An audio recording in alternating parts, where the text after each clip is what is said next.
एक छोटे से गांव में राहुल नाम का एक लड़का रहता था। राहुल का परिवार बहुत मेहनती था। सुबह के 6 बजे थे।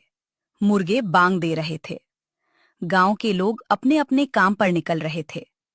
कोई खेत की ओर जा रहा था, कोई दूध बेचने, तो कोई अपनी दुकान खोलने। लेकिन राहुल अपने कमरे में गहरी नींद में सो रहा था। राहुल बेटा, उठ जाओ, सुबह हो गई। राहुल माँ, थोड़ा और सोने दो ना। बेटा, सूरज निकल आया है। बस 5 मिनट। अब सुबह के 8 बजे थे। पिता खेत जाने के लिए तैयार खड़े थे। सीमा, राहुल उठा क्या? नहीं जी, अभी तक सो रहा है। पिता राहुल के कमरे में जाते हैं। राहुल, कब तक सोते रहोगे? पिताजी, आज बहुत नींद आ रही है। तुम्हें रोज ही नींद आती है। आज आखिरी बार। कल से जल्दी उठूंगा। ये बात मैं पिछले 2 साल से सुन रहा हूँ। राहुल आखिरकार उठकर आता है। माँ पराठे बना रही होती है। हाथ मुंह धो लो। पहले नाश्ता दे दो। पहले हाथ मुंह धो। राहुल आलस से उठता है। धीरे धीरे जाकर हाथ धोता है। वापस आकर बैठ जाता है। माँ, खाना यहीं दे दो। माँ खाना परोस देती है। उधर पिता जल्दी जल्दी खेत के लिए निकलते हैं। देखो राहुल, आज थोड़ा खेत पर आ जाना। देखूंगा। नाश्ते के बाद राहुल गांव में घूमने निकलता है। रास्ते में उसका दोस्त सोनू मिलता है। सोनू अपने पिता की किराने की दुकान पर सामान सजा रहा होता है। अरे राहुल, आओ मदद करो। नहीं भाई, मैं आराम करने आया हूँ। थोड़ी देर काम कर लोगे तो क्या हो जाएगा। मेहनत करना तुम्हें अच्छा लगता है, मुझे नहीं। एक दिन यही आलस तुम्हें मुसीबत में डाल देगा। जब मुसीबत आएगी तब देखेंगे। राहुल गांव के बड़े बरगद के पेड़ के नीचे जाकर बैठ जाता है। कुछ बच्चे खेल रहे होते हैं। राहुल, खेलने आओ। नहीं यार, तुम तो बस बैठे रहते हो। राहुल मोबाइल निकालकर वीडियो देखने लगता है। तभी एक बुजुर्ग दादाजी वहां से गुजरते हैं। बेटा, इतनी छोटी उम्र में इतना आलस ठीक नहीं। दादाजी, अभी तो पूरी जिंदगी पड़ी है काम करने के लिए। यही सोच इंसान को पीछे छोड़ देती है। लेकिन राहुल उनकी बात अनसुनी कर देता है। दोपहर को राहुल घर लौटता है। अचानक घर का पंखा बंद हो जाता है। अरे, पंखा खराब हो गया। राहुल बेटा, बिजली वाले रमेश को बुला लाओ। अभी जाता हूँ। लेकिन वह चारपाई पर लेट जाता है। मोबाइल चलाने लगता है। धीरे धीरे उसकी आंख लग जाती है। शाम हो जाती है। गर्मी बहुत बढ़ जाती है। माँ हाथ से पंखा झल रही होती है। राहुल, बिजली वाला आया। राहुल घबरा जाता है। उसे याद आता है कि वह तो गया ही नहीं। माँ, मैं भूल गया। बेटा, एक छोटा सा काम भी नहीं कर पाए। माँ, बहुत गर्मी लग रही है। माँ उसे हाथ से हवा करने लगती है। राहुल पहली बार थोड़ा शर्मिंदा महसूस करता है। रात को पिता खेत से लौटते हैं। वे बहुत थके हुए होते हैं। आज खेत में बहुत काम था। माँ सारी बात बता देती है। राहुल बिजली वाले को बुलाना भी भूल गया। बेटा, जिम्मेदारी निभाना सीखो। इतनी सी बात के लिए परेशान क्यों हो रहे हैं? छोटी छोटी जिम्मेदारियां ही बड़े इंसान बनाती हैं। राहुल को ये बात अच्छी नहीं लगती। अगले दिन फिर वही कहानी। राहुल देर तक सोता रहता है। उधर पिता खेत के लिए निकलते हैं।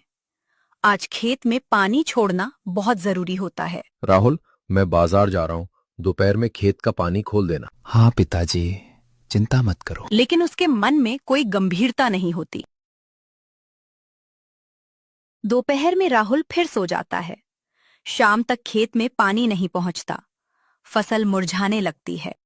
जब पिता लौटते हैं तो यह देखकर हैरान रह जाते हैं। राहुल, तुमने पानी छोड़ा था। राहुल चुप हो जाता है। मतलब तुम भूल गए। पिता की आंखों में निराशा साफ दिखाई देती है। राहुल की आलस अब सिर्फ उसकी आदत नहीं रही थी। उसकी वजह से पूरे परिवार का नुकसान होने वाला था। खेत में पानी न पहुंचने की वजह से फसल का एक हिस्सा सूखने लगा था। मोहन बहुत परेशान थे। रात को अचानक उनकी तबीयत और बिगड़ गई। उन्हें तेज बुखार आ गया। अरे, ये क्या हो गया? पिताजी, आपको इतना बुखार? शायद ज्यादा मेहनत की वजह से। माँ घबराकर गांव के वैद्य को बुलाने चाहती है। राहुल पहली बार डर जाता है। कुछ देर बाद वैद्य जी आते हैं। नारी देखते हैं, दवा देते हैं। 2-3 दिन इन्हें पूरा आराम चाहिए। लेकिन खेत का काम कौन करेगा? वैद्य चुप हो जाते हैं। उनकी नजर राहुल पर जाती है। अब घर का जवान बेटा है ना। राहुल घबरा जाता है। अगली सुबह राहुल बेटा, आज खेत तुम्हें संभालना होगा। मैं? लेकिन मुझे कुछ नहीं आता। मैंने कई बार सिखाने की कोशिश की थी। राहुल सिर झुका लेता है। पहली बार उसे अपनी गलती महसूस होती है। राहुल खेत पहुंचता है। सूरज तेज चमक रहा है। चारों तरफ किसान काम कर रहे हैं। सब उसे देखकर हैरान होते हैं। अरे, आज राहुल खेत में। लगता है सूरज पश्चिम से निकला है। सब हंस पड़ते हैं। राहुल को बुरा लगता है। राहुल को समझ नहीं आता कि क्या करना है, कहाँ पानी छोड़ना है, कौन सा रास्ता खोलना है, कौन सा बंद करना है। वह इधर उधर देखने लगता है। तभी पड़ोसी किसान रामलाल आते हैं। क्या हुआ? मुझे कुछ समझ नहीं आ रहा। काम सीखना पड़ता है बेटा। रामलाल थोड़ी मदद करके चले जाते हैं, लेकिन राहुल फिर गलती कर देता है। गलत नाली खोल देता है। पानी दूसरे खेत में जाने लगता है। पड़ोसी किसान दौड़ कर आता है। अरे, ये क्या कर दिया? राहुल घबरा जाता है। गांव में बात फैल जाती है। काम कभी सीखा नहीं, अब नुकसान करेगा। मोहन ने बेटे को बहुत छूट दे रखी थी। राहुल सब सुन लेता है। उसका सिर शर्म से झुक जाता है। शाम को राहुल घर लौटता है। बहुत थका हुआ होता है। कैसा रहा दिन? बहुत मुश्किल था। तुम्हारे पिताजी यही काम रोज करते हैं। राहुल चुप हो जाता है। रात को राहुल अपने कमरे में बैठा होता है। उसे पिता की बातें याद आती हैं। जिम्मेदारी निभाना सीखो। आलस इंसान को पीछे छोड़ देता है। उसे याद आता है कि उसने कितनी बार सबकी बातें अनसुनी की थीं। अगले दिन सोनू उससे मिलने आता है। कैसे हो? बहुत मुश्किल है यार। मेहनत हमेशा मुश्किल लगती है जब तक आदत न बन जाए। काश मैंने पहले सीखा होता। अभी भी देर नहीं हुई। अगली सुबह पहली बार राहुल सूरज निकलने से पहले उठता है। माँ उसे देखकर हैरान रह जाती है। राहुल, तुम इतनी जल्दी? आज मुझे खेत पर जल्दी जाना है। माँ की आंखों में खुशी आ जाती है। राहुल खेत पहुंचता है। इस बार वह ध्यान से काम सीखने की कोशिश करता है। रामलाल उसे देखकर मुस्कुराते हैं। लगता है अब समझदारी आ रही है। मुझे सीखना है चाचा। उसी समय रामलाल खेत का एक हिस्सा देखकर अचानक चिंतित हो जाते हैं। अरे नहीं, क्या हुआ? फसल में बीमारी लग गई है। राहुल के पैरों तले जमीन खिसक जाती है। अगर बीमारी फैल गई तो पूरी फसल बर्बाद हो सकती है। रामलाल चाचा की बात सुनकर राहुल घबरा गया। चाचा, अब क्या होगा? अगर जल्दी इलाज नहीं किया तो पूरी फसल खराब हो जाएगी। राहुल तुरंत घर भागता है। राहुल सारी बात अपने पिता को बताता है। मोहन बिस्तर पर लेटे हुए थे। डरने से कुछ नहीं होगा बेटा।